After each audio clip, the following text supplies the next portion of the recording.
બોટની અંદર રૂમ બનાવ્યા છે. દબાવી જ નાખીને આ બાજુ ફૂડ મસ્ત છે. હવે આ વંડિયું કૂદવી પડશે એટલે તો 2-4 ગીતની શૂટિંગ અહીંયા હું કરી નાખત. તો માતાજીના હમ તમને 10,000 રૂપિયા તમે કયો ત્યાં પેટીએમ કરી દો.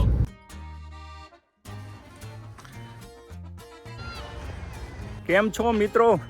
ભાઈ ભર ઉનાળે મને નાહવાનું મન થયું હતું એટલે હું આવ્યો હતો અહીંયા ઝાવહર. ત્યાં ભાઈ વોટરફોલ છે, 12 મહિના ચાલુ રહી છે.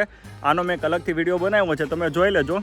પણ પછી મને એમ થયું કે હવે ઘરે નથી જવું એટલે મેં પછી છે ને મને દાણુનું બોર્ડ દેખાણું. મેં કીધું દાણું અહીંથી 70 થી 75 કિલોમીટર થાય છે. તો મેં કીધું ચાલો આજની રાત આપણે દાણુમાં કરી નાખીએ. અને ત્યાં ભાઈ રિસોર્ટે મસ્ત છે અને બીચ પણ સારો છે. તો ચાલો જોઈએ દાણું. રસિયો રૂપાળો રંગ રેલિયો ઘેર જાવું ગમતું નથી. આ જ રોડ છે ને એ આગળ નાસિક જાય એટલે અહીંથી છે ને 100 કિલોમીટર આગળ છે ને નાસિક આવે. અને આપણે આગળ જઈશું ને એટલે અહીંયા ચારોટી નાકા આવશે.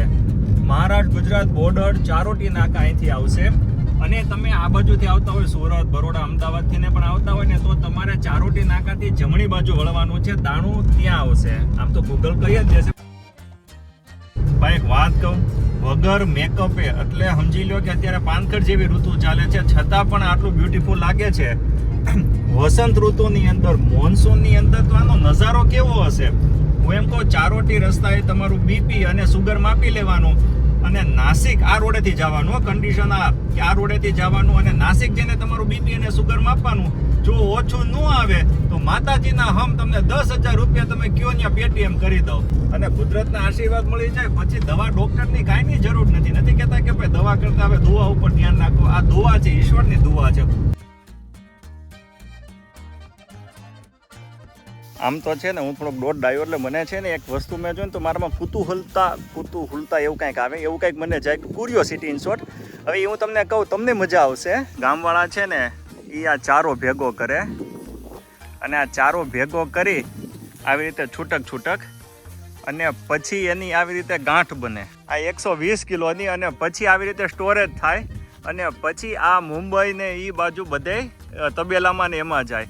આપણને એમ થાય કે આ ગામડામાં આજીવિકાને રોજીરોટીનું સાધન હું પણ આ હોય પણ આપણાથી બધું આ હંતાયેલું એમ આ લાગે નાનું. અહીંથી આટલું લાગે. બાકી ત્યાં અમને હું નજીક જઈને બતાડું.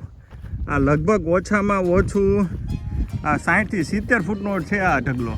આ તો હું કોઈ ગુજરાતી કે ઇંગ્લિશ પિક્ચર હિન્દી પિક્ચરનો ડાયરેક્ટર નથી, નહીતર 2-4 ગીતની શૂટિંગ અહીંયા હું કરી નાખત. જોવા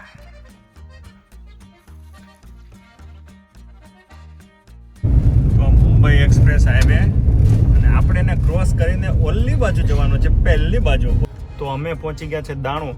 અને મુંબઈ લોકલ છે ને અહીંયા સુધી આવે છે, કારણ કે આ ટ્રાફિક છૂટ્યું ને એટલે મને યાદ આવ્યું કે મુંબઈ લોકલ છે ને અહીંયા સુધી આવે છે. રેલવે સ્ટેશન આવે ને એટલે બધા એના છે ને ઓલા બધા થોડસાવા મળે. ચાલો ભાઈ ચાય ગરમ, બટાટાવડા. ચાલો એક કાતી પાણી કી બોટલ 20. ચાલો ભાઈ વળી જાઓ. અને આ દાણું સિટી મુંબઈ ટચ.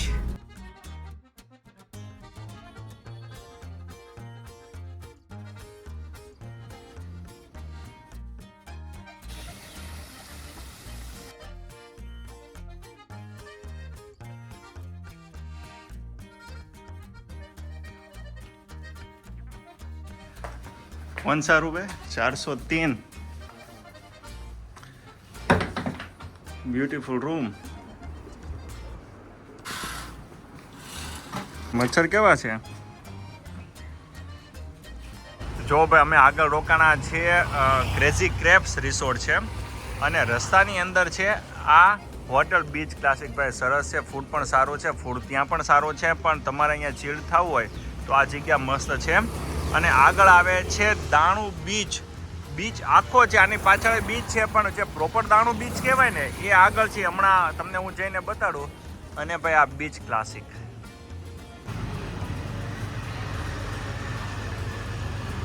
અહીંયા તમને સોડા, પેપ્સી, કોકોકોલા અને મિરિન્ડા બધું મળી જશે.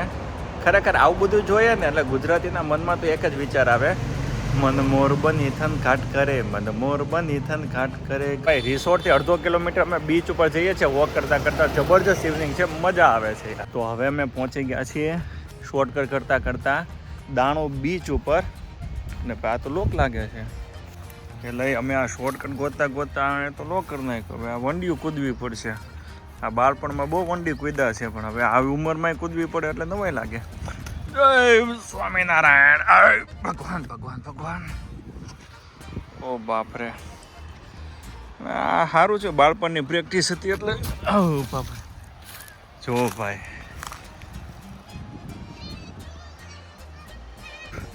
એક વાત કહું કે યાર અડવાણીમાંથી ક્યારે લાલકૃષ્ણ અડવાણી બની જાઉં ને ખબર નહીં પડે. મતલબ ત્યાં સુધીમાં છે ને ભાઈ જિંદગીની મજા લઈ લો યાર. જબરજસ્ત વ્યૂ છે દાણુ બીચનો. પૂર કહી જબ દિન ઢલ જાય શામ કી દુલ્હન.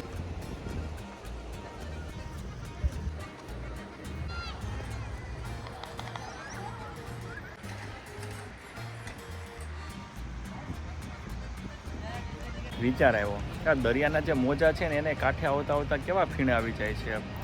આપણી સજીવ સૃષ્ટિ તો અત્યારે શાંત થઈ ગઈ કારણ કે ઇવનિંગ થઈ ગઈ પણ દરિયાની અંદર જે જીવ સૃષ્ટિ છે એ અત્યારે શું કરતી હશે ખરેખર. આ અમુક વિચાર તો બહુ ગજબના હોય યાર કે આની અંદર જે બધી માછલી હશે અંદર બધા હજારો જીવ સૃષ્ટિ હશે એ અત્યારે શું કરતી હશે ઇવનિંગના ટાઈમે.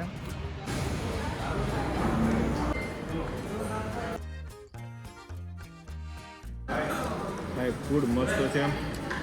મેં વેજ કઢાઈ અને રોટી મગાવી છે અને ખીચડી પણ મગાવી છે. ખીચડી પણ આમ જીરા રાઈસ દાળ ફ્રાય જેવું પણ ખરેખર ફૂડનો ટેસ્ટ એક નંબર. ગુડ મોર્નિંગ મિત્રો.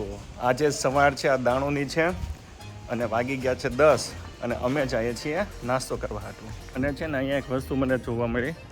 જોવા દેખાય બોટ. આ બોટની અંદર રૂમ બનાવ્યા છે અને પાછા લોકો આમાં રોકાય પણ છે પણ તમે ચોમાસામાં જોખમ નહીં લેતા. જો અંદર રૂમ પણ છે પણ તમે ચોમાસામાં જોખમ નહીં લેતા. નહીં વરસાદ બહુ પડ્યો હોય તો તમે ન આવો. તમારી ખબર જ આવે. સવારે ઉઠો ત્યારે તો ખબર પડે કે દાણું હુતા હતા ને દુબઈ ક્યાં આવી ગયા. આ તરતા તરતા પહોંચી ગયા. આ બધું છે ને કોમ્પ્લિમેન્ટરી છે એટલે ફ્રી છે એમ. એટલે ફ્રીનું કંઈ છોડતું નથી. ધબધબાવી જ નાખવાનું. આવા જો બધા. તમને આ રિસોર્ટનું નામ કહેવાનું તો રહી ગયું. સી ક્રેસ્ટ છે. ફોન નંબર એ છે. ફોન કરીને આવજો. મજા આવી જશે ભાઈ. તો ચાલો રજા લઈએ. દાણુ બીચ ઉપર આટલું જ છે. મસ્ત બીચ છે. ખાઈ પીને મજા કરો અને મસ્ત આવી રીતે સ્ટે કરો. આગળ બોડી બીચ પણ છે ત્યાં પણ રોકાવાનું છે પણ આજે અમે આવ્યા હતા દાણુ. બહુ મજા આવી. મસ્ત પ્લેસ છે. શાંતિવાળી જગ્યા છે. તો ચાલો હવે નેક્સ્ટ ટાઈમ ક્યાં જઈએ મને ખબર નથી. અને કેવો લાગ્યો વિડીયો કોમેન્ટ તમે કરજો અને આવતા વિડીયોની રાહ જુઓ. ત્યાં સુધી આવજો. સામાન મેં લઈ લીધો. નહીં મૂકવા મારા પાસે 50-100 રૂપિયા દેવા ને પૈસા બચાવવા પડે.